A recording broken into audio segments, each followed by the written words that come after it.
Wherever I go, you understand that high taxes on tobacco and alcohol mean less tobacco and alcohol. Why don't you understand that high taxes on work, saving, and investment mean less work, saving, and investment? It should be very simple. And also, if you have low tax rates, people are much more likely to comply with the tax law. There's a lot of tax evasion according to the international data in El Salvador. But you know what? There's a lot of tax evasion in Greece, there's a lot of tax evasion in Sweden, and there's even a good bit of tax evasion in the United States. But what do you find if you look at that academic research on tax evasion? You find that it is driven by three things. The most important factor that influences tax evasion is how high the tax rates are. When tax rates are high, people don't want to obey the law. It's that simple. If governments want better tax compliance, they need to have very low tax rates. The second thing that affects tax evasion is whether government is corrupt and inefficient. And this is a pretty good description of Greece, by the way.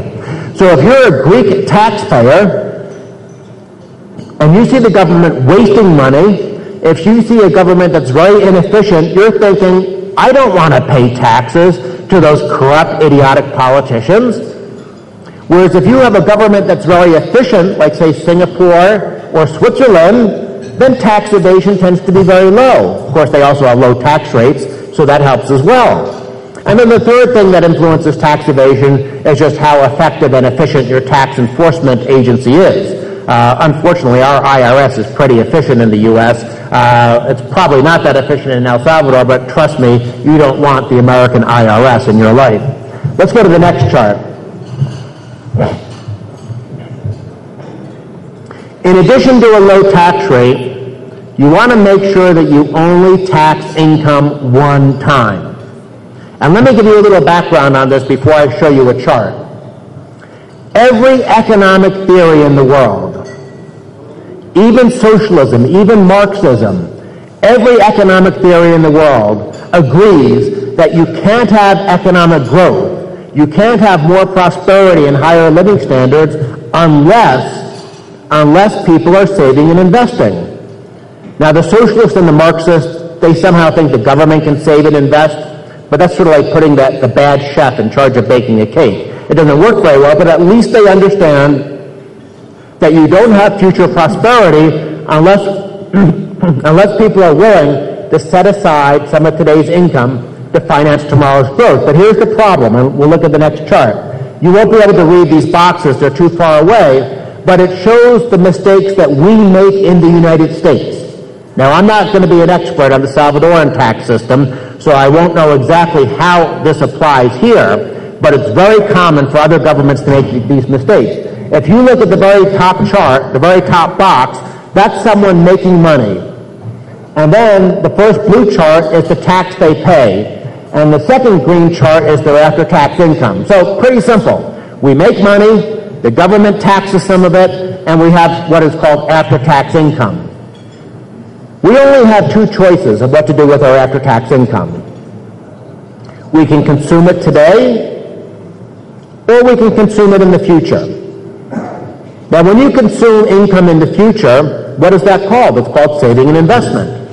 I mean, I suppose maybe you could bury some dollar bills in your backyard so you're not saving and investing, but for the most part, when people choose to consume in the future, that's the same as saying that they're choosing to save and invest. If you look at this chart, the left side shows what happens when you consume your money. In the United States, the government leaves you alone. We don't even have a value-added tax. So in the United States, if you take your after-tax income and you go out and you buy groceries, you buy a new car, whatever you're buying, the government doesn't tax you for the most. We have a few little things, like we have a federal gasoline tax, but for the most part, the government doesn't tax you if you consume your after-tax income right away. But what happens if you want to save and invest your after-tax income? What if you do what even the Marxists and the socialists agree is good for the economy? Well, at least in America, between the capital gains tax, the corporate income tax, the double tax on dividends, and the death tax, you can be taxed as many as 4 different times. Now,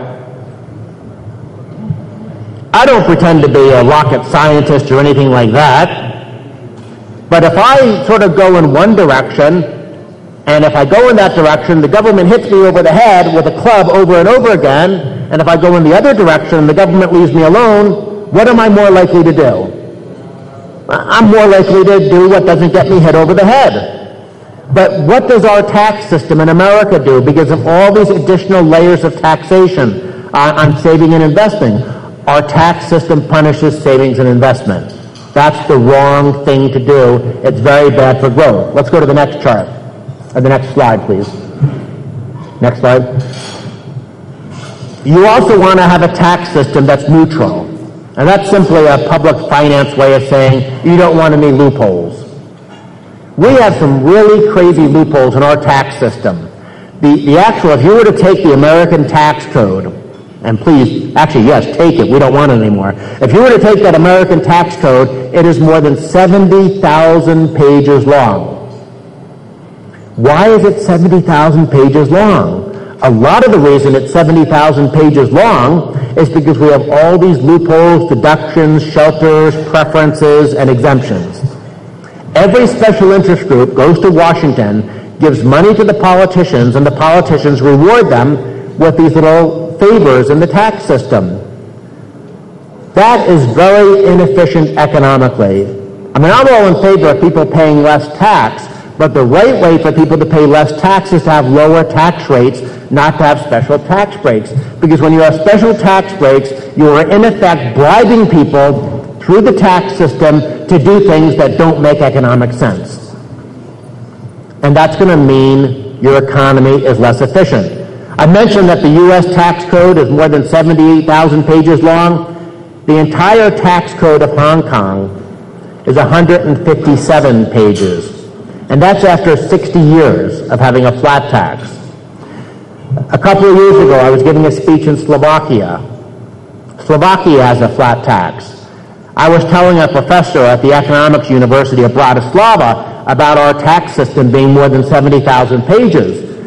And she said, oh, well, here's our tax system, and she picked up something that was the size of a magazine. And I said, wow, that's amazing.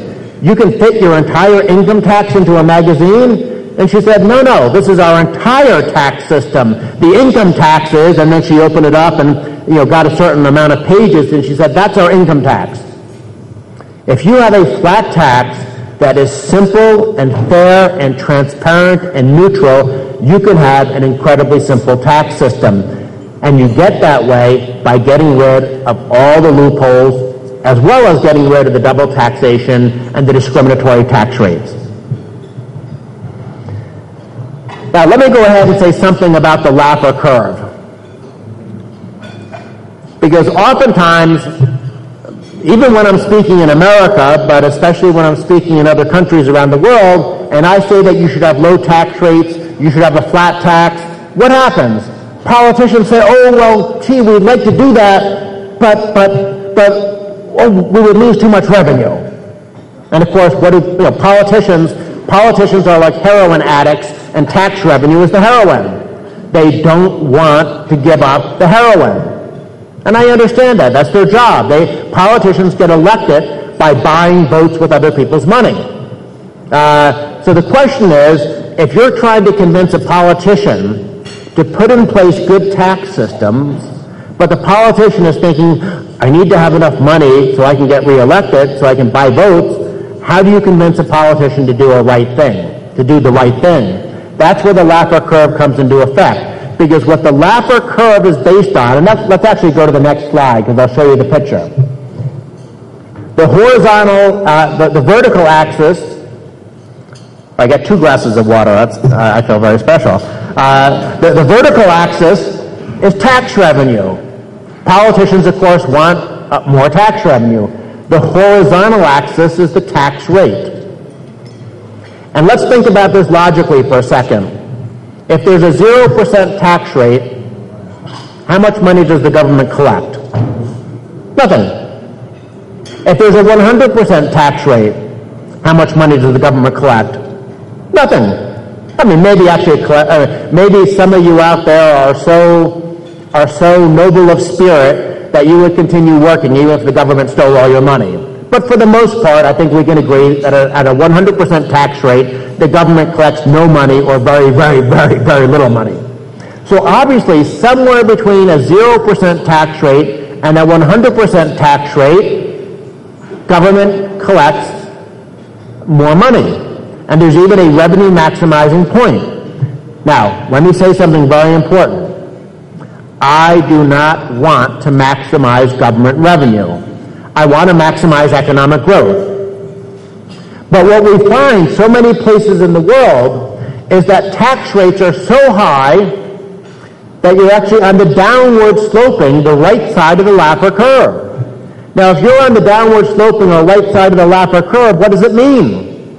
It means that you're hurting your economy so much that people like you, the investors and the entrepreneurs, aren't able to generate wealth and jobs and income, so the government's not collecting much revenue. As a matter of fact, it's collecting less revenue than it could at a lower tax rate. So that should be a lose-lose scenario.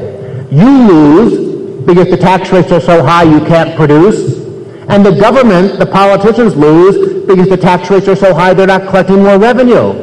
So certainly in that situation it makes sense for the governments to lower tax rates, because as they lower tax rates they'll actually collect more revenue. Let's go to the next chart. Go one more, because I want to give what I think is the best example. Go one more. I'm going to give an example from the United States. In 1980, when Ronald Reagan was elected, we had a top tax rate in the United States of 70%. And that's just the federal government. You had some states taxing almost as much as 10%. But a 70% tax rate. I mean, think about that. The government, in effect, was stealing the vast majority of your money if you were a very productive, very successful entrepreneur or investor. Now, that 70% tax rate, and these are all numbers that, by the way, come from our IRS. Every year, the Internal Revenue Service in America publishes something called the Statistics of Income. And that Statistics of Income publication breaks down all the tax returns by who paid how much, who got what deductions, and things like that. And you can look at the Statistics of Income, and you can see for taxpayers with incomes of more than $200,000 a year, which is sort of what we roughly use as the cutoff for who's rich in America. So for taxpayers over $200,000 of income, in 1980, with a 70% tax rate, they declared to the IRS $36 billion of income, and they paid $19 billion in tax. Now, Ronald Reagan got elected saying we need to lower tax rates. And he did a pretty good job. He reduced the top tax rate from 70% down to 28%. And we had the socialists and the left-wingers and the collectivists and the statists in America say, that's not fair. Rich people aren't going to pay enough. The government's going to be starved of revenue. What actually happened? We had a real-world experiment in the Laffer curve in America. By 1988, Reagan's last year, what happened with these rich people? How much money did they pay to the government at a 28% tax rate rather than a 70% tax rate? Anybody want to make a guess? Instead of paying, they paid $19 billion at a 70% tax rate. How much did they pay at a 28% tax rate? More? Less? Well, I have a few people who are sort of indicating that maybe they paid more. Let's go to the next slide. In 1988, just as the supply-side economists predicted, you had more rich people. Those rich people reported a lot more income to the government, and the IRS, instead of collecting $19 billion, collected nearly $100 billion. Now, let's think about it. If you're a politician, you may like going out and giving speeches attacking rich people. I mean, the average person in America, I'm sure the average person in El Salvador, sometimes feels envy toward the rich. And so when a politician says, oh, those rich